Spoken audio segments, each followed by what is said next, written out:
I'm Ryan from ExtremeTerrain.com, and today we got our hands on a 2015 two-door JK that used to be stock.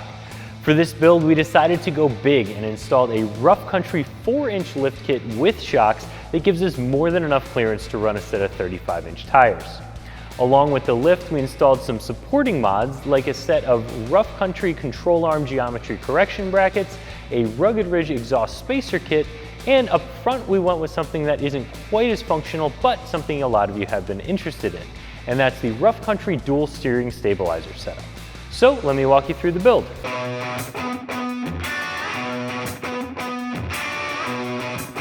In a time when a lot of people are doing low center of gravity builds where they have a minimum amount of lift for a big tire, we wanted to go a little bit more old school. Now, 4 inches of lift is a lot for any JK, but especially for a two-door. However, it really fit with what we wanted for this build. And we decided to go with the rough country 4-inch lift kit with shocks because it has everything you need to get on the road and get rolling again. It does it on a budget, and it gives you a lot of opportunity to upgrade and customize your Jeep and your suspension depending on how you're going to use the Jeep down the line. We could have put 37-inch tires under this Jeep to make it look not quite as tall, but as you may or may not know, they can require a lot of additional upgrades, like re-gearing and beefing up brakes and the axle assemblies themselves, which is why we decided to go with the 35s. This kit includes, of course, 4 new coil springs that are going to provide those 4 inches of lift, but the springs aren't only longer, they're also going to be stiffer than the factory ones. So if you have some armor, heavy bumpers, a winch, or a heavy spare tire, these springs are going to fare a lot better and not sag as much as those factory springs would. Something else I like about this kit is that the springs provide the entire amount of lift. With some smaller rough country lift kits, the lift is provided by a spring and a coil spring spacer. I much prefer this setup where all 4 inches come from the springs by themselves. The kit also includes 4 new shocks that are going to be longer than the factory ones to accommodate the new taller ride height. The shocks that are included in this kit are the Rough Country Performance 2.2 shocks, which are going to be an upgrade over the 2.0s. Now, these shocks are still a hydraulic shock. Now let's talk about the difference between a hydraulic and a nitrogen shock for a minute. A nitrogen shock has a nitrogen charge inside of it, which will help to control foaming and cavitation that can cause shock fade when the shock is worked really hard. However, a nitrogen shock will also ride a little bit stiffer than a hydraulic. So the hydraulic shocks included in this kit are going to ride a little bit softer, however, you're not going to have that protection against foaming and cavitation. To be honest with you, for what most of us use our Jeeps for, a hydraulic shock is just fine, and the softer ride provides more comfort on the road.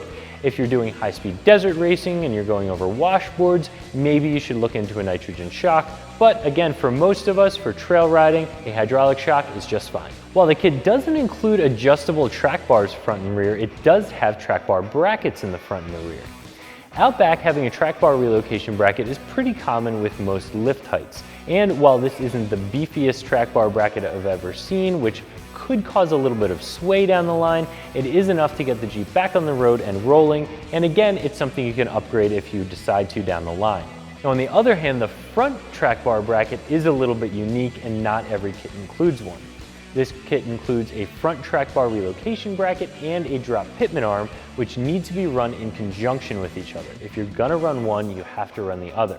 If you only install one of those, you'll end up with steering geometry issues that will cause really bad bump steer. Now, personally, I'd rather not run a drop pitman arm on my Jeep. It can cause some additional leverage in the steering system, which can be felt up through the steering wheel. So in my opinion, it's better to leave the drop pitman arm and the front track bar bracket in the box and just get an adjustable track bar for the front of the Jeep. However, going along with the build and with the theme of the lift kit, it includes everything you need, and if you install everything in the box, you'll have a Jeep that runs down the road just fine. Another part that's included with this kit that isn't in a lot of other ones, even some more expensive lift kits, are the rear coil spring shims. Now, when you lift the Jeep, especially 4 inches, you can end up with a curve in the rear coil springs. That can cause one half of the spring to bind before the other does. These shims will straighten out the rear coil springs, fixing the binding issue, and ensure that the springs give you the full 4 inches of lift. Along with the shims, the kit includes all of the other brackets and hardware that you need to get it installed on the Jeep, including a set of brake line relocation brackets. Now the style of bracket that's included in this kit is really simple, and that's perfectly fine for the back of the Jeep. Even some more expensive lift kits include a similar bracket. However, when you install that bracket on the front of the Jeep, it forces you to straighten out the factory hard brake lines, which is something I would personally rather not do. So I would recommend getting a set of new longer front brake lines and not installing the relocation brackets on the front of the Jeep. The installation is going to be a little bit more involved because you have to bleed out the brake system, but in my opinion, it's completely worth it to not have to straighten out those brake lines and to ensure that you have plenty of length so the brake lines don't go taut when you're off-road. This kit also includes a set of cam bolts, which will help to get your pinion and castor angle back on the front of the Jeep. A lack of castor can cause a flighty feel when driving down the road, and a bad pinion angle can cause vibration and premature driveline wear. So the cam bolts are a good idea. However, they only provide a small amount of adjustment and they can be a little bit difficult to install because you do have to do some cutting. So for our build, we decided to go with a set of rough country control arm geometry correction brackets instead. Anytime you lift the Jeep 3.5 inches or more, you'll want to correct for pinion and castor. And these are a really inexpensive and easy way to do that. Another way to correct those two angles is by adding adjustable lower control arms, but they can be more expensive. However, you do get a little bit more with a control arm than you get with these brackets. Most control arms will have spherical joints on them that will allow you to have greater articulation when you're off-road, and while these brackets are less expensive, they do decrease ground clearance just a little bit. So as you can see, there's a trade-off there. But depending on how you want to use your Jeep and what your budget is, a lot of times these brackets make sense. Getting the brackets installed on the Jeep is pretty straightforward, especially when you install them during a lift kit like we did, because you can install them without the springs in the Jeep. When there's no weight on the axle, you can more easily move it around to help you get the bolts reinstalled after the brackets are in place. Either way, you'll have to remove both upper and lower frame side control arm bolts, install the brackets, and you're done. Now, there are a few different companies that offer a bracket like this, and these are some of the less expensive ones. However, when you actually see these brackets, there's nothing to them. They're really simple, and I honestly don't see a reason to spend more. Once we had the suspension geometry taken care of, we had to take a look at the drive shaft clearance. Anytime you lift the Jeep, especially this high, you can end up having clearance issues between the drive shaft and the hot exhaust pipe. In fact, you can end up melting the boot on the drive shaft, which can cause the drive shaft to wear out prematurely. Adding the Rugged Ridge exhaust spacer kit gives you a little bit more clearance between the drive shaft and the exhaust, especially at full droop off-road. The kit is really inexpensive and easy to install. However, as with any exhaust work, you'll want to make sure that you spray the bolts with a good penetrating oil well beforehand. They can definitely get rusty. And it'll help to have a large pry bar handy to create enough separation between the two pieces of pipe to install your new spacer. The last component we installed on the Jeep is the Rough Country Dual Steering Stabilizer Kit. Now, we didn't need to install this kit because we have 4 inches of lift or because we're running a slightly larger tire. In fact, a dual steering stabilizer kit isn't a necessity. An OE-style single stabilizer is more than enough no matter how large your lift is or what size tire you're running. It's really important to understand what a steering stabilizer, or more accurately, steering dampener, is designed to do. And that is when you're driving down the road and you hit a bump, it'll absorb or dampen some of the shock that the tire feels so you don't feel all of that coming up through the steering wheel.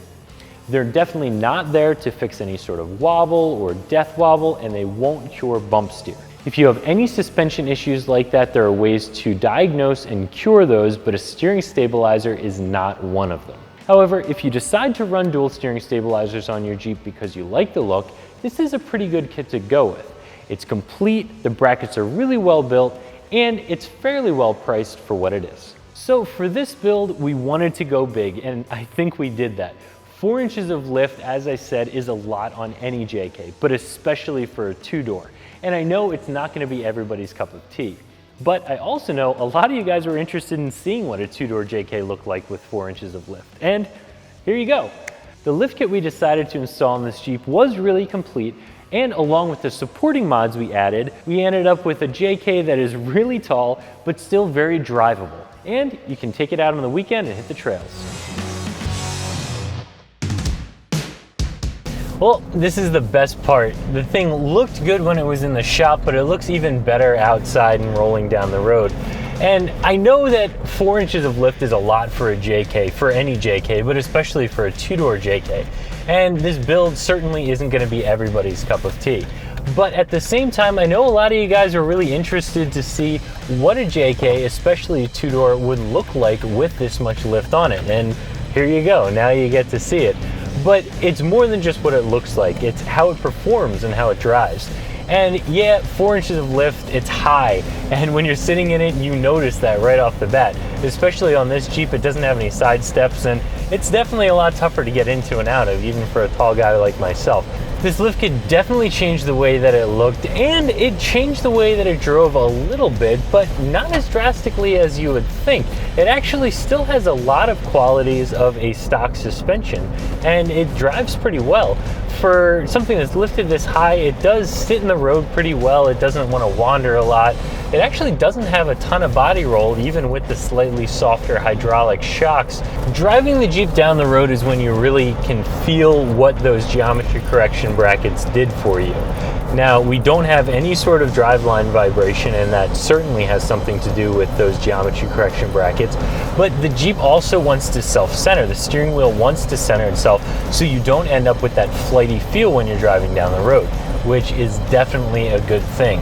When you lift the Jeep, especially this high, there's always a chance that you're going to have that flighty feeling due to lack of castor, but those geometry correction brackets definitely took care of that for us, and this thing is working great. The exhaust spacer isn't something that we're really going to notice driving down the road, but it is something that we notice on the lift, and it's something that you're going to notice when you're off-road, because you're not going to have any clearance issues between the drive shaft and the exhaust.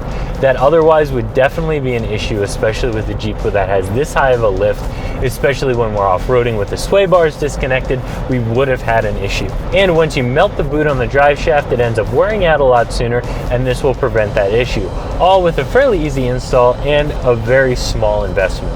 Now you might be thinking, those drive shafts aren't going to last very long anyway. That's 4 inches of lift on a two-door short wheelbase Jeep. And honestly, you might be right. These drive shafts are probably going to wear out pretty quickly. But for now, on the road, they're working fine. And again, like everything else with this lift kit, it's something that we can upgrade down the line. The idea of a budget lift kit like the one that we decided to install in this Jeep is that it gets you lifted, big tires, gets you on the road, gets you rolling again, all with a minimal investment. And it leaves a lot of room for upgrading down the line. Sometimes you look at these more expensive lift kits and yeah, they include a lot of parts and pieces, but do I want all of them? What do all of them do? Well, with a lift kit like this, you're getting the minimum number of pieces that you need to get the Jeep rolling again, and then once you're driving it, once you're taking it off-road, once you're using it however you're going to use it, you can upgrade components as you need to, as you find it necessary, and really build a custom suspension under your Jeep.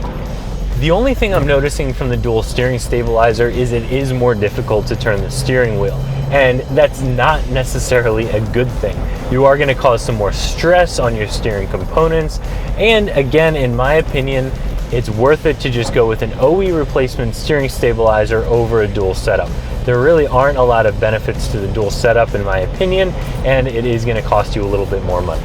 So the overall idea for this build was to go big, and I think we can all agree we accomplished that with this 4-inch lift.